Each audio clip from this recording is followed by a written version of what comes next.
കാണാൻ പോയാലോ? അതിനായിട്ട് കണ്ണൂരും കോഴിക്കോടും ഒന്നും പോണ്ടാട്ടോ, നമ്മുടെ കാലടിയിലുണ്ട്. 3 വർഷം കൂടുമ്പം പുത്തങ്കാവ് ഭദ്രകാളി ക്ഷേത്രത്തിലുണ്ട്. പോവാം. കാലടിയുടെ കാവൽ ദേവത എന്നറിയപ്പെടുന്ന കാലടി ശ്രീ പുത്തൻകാവ് ഭദ്രകാളി ക്ഷേത്രം വരുന്നത് കാലടി സെൻട്രലിൽ നിന്ന് ഏകദേശം 1/2 കിലോമീറ്റർ ഉള്ളിലേക്കാണ്. അതല്ലെങ്കിൽ കാലടി സർവകലാശാലയുടെ പുറകിലായിട്ടെന്നും പറയാം. മകരമാസത്തിലെ ആദ്യത്തെ ചൊവ്വാ ദിനം, അതല്ലാച്ച മകരച്ചൊവ്വ, അതാണ് ഇവിടുത്തെ പ്രധാന മഹോത്സവം. അതോടനുബന്ധിച്ച് വെള്ളിയാഴ്ച തുടങ്ങായി ആഘോഷങ്ങൾ കേട്ടോ.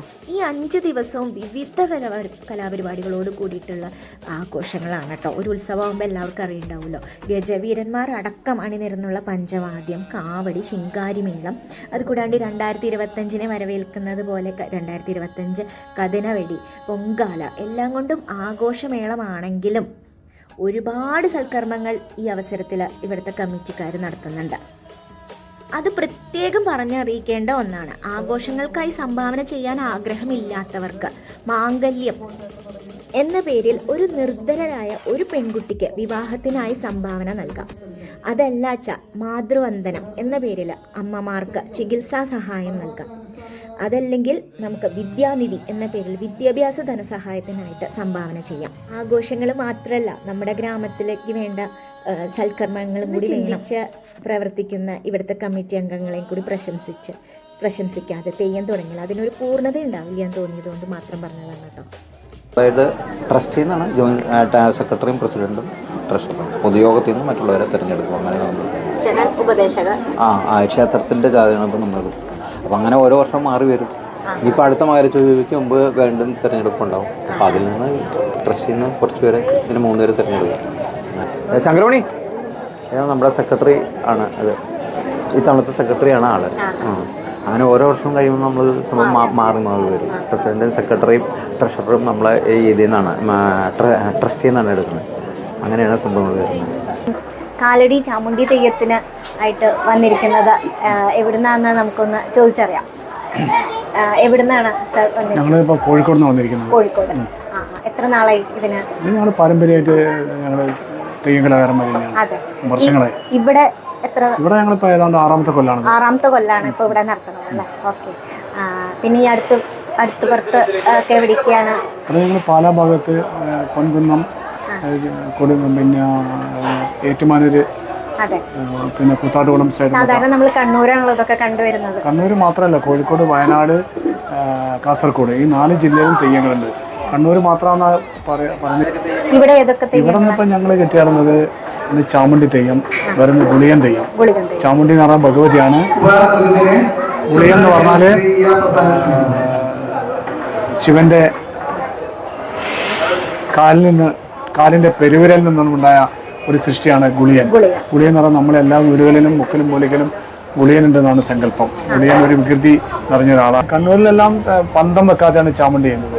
ഇവിടെ തെക്കൻ കേരളത്തിലേക്ക് വരുമ്പോൾ പന്തം വെച്ചില്ലെങ്കിൽ അതൊരു എഫക്റ്റ് ഉണ്ടാവില്ല. അപ്പോൾ ഇവിടേക്ക് വരുമ്പോൾ ആക്ഷന് കൂടുതൽ പ്രാധാന്യം കൊടുക്കണം.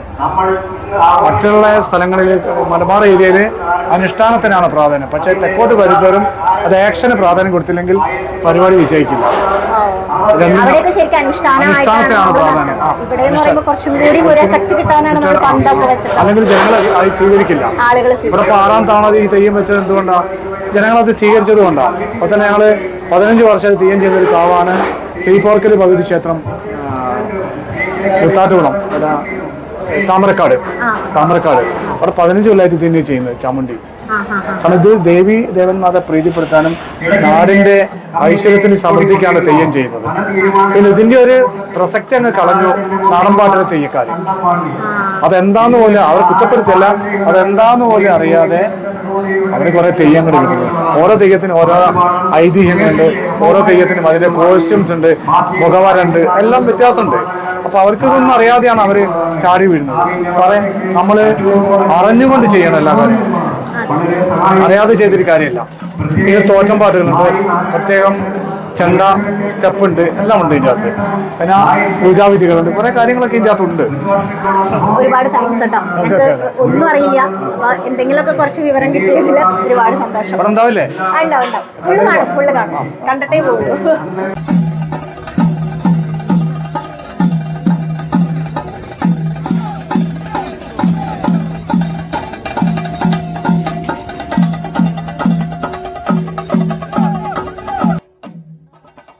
ഗുളികൻ തെയ്യം പ്രധാന പ്രതിഷ്ഠയായ പുത്തൻകാവിലമ്മയുടെ അരികിലിരിക്കുന്ന ശാസ്താവ്, വനദുർഗ, കോടങ്കാവിലമ്മ, ഗണപതി, അങ്ങനെയുള്ള എല്ലാ ഉപപ്രതിഷ്ഠകളെയും വണങ്ങുന്നൊരു ദൃശ്യമാണ് കേട്ടോ നമ്മൾ കാണുന്നത്.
കൽപ്പന ചൊല്ലലാണ്.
ഗുളികൻ തീച്ചാമുണ്ടി തെയ്യവും മാത്രമല്ല ഒരുപാട് ഭക്തജനങ്ങളും കുട്ടികളും സ്ത്രീകളും എല്ലാം കനലിൻ്റെ മുകളിൽ കൂടെ പോകുന്നുണ്ട് കേട്ടോ.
അനുഗ്രഹം വാങ്ങാൻ ചെല്ലുമ്പോൾ കൃത്യമായിട്ട് കാര്യങ്ങൾ പറയുന്നതാണ് എനിക്ക് അനുഭവം. ഞാൻ നമ്മുടെ മനസ്സിലുള്ള ആഗ്രഹമായിരുന്നു എൻ്റെ അടുത്ത് പറഞ്ഞത്. ആഗ്രഹത്തിനായിട്ടും വിഷമങ്ങൾക്കുള്ള പരിഹാരത്തിനായിട്ടും ഉള്ള ഭക്തജനങ്ങളുടെ തിരക്കാണ്. എല്ലാവർക്കും ശ്രീ പ്രണവ് വ്ളോഗ്സിൻ്റെ ഈ എപ്പിസോഡ് ഇഷ്ടമായെന്ന് കരുതുന്നു. ഇനിയും ഇതേപോലത്തെ രസകരമായിട്ടുള്ള വീഡിയോസിനായിട്ട് ശ്രീ പ്രണവ് വ്ളോഗ്സ് മറക്കാതെ സബ്സ്ക്രൈബ് ചെയ്യുക. ഇഷ്ടമായാൽ ലൈക്ക് ചെയ്യുക, ഷെയർ ചെയ്യുക, കമൻറ്റ് ചെയ്യുക. Thank you.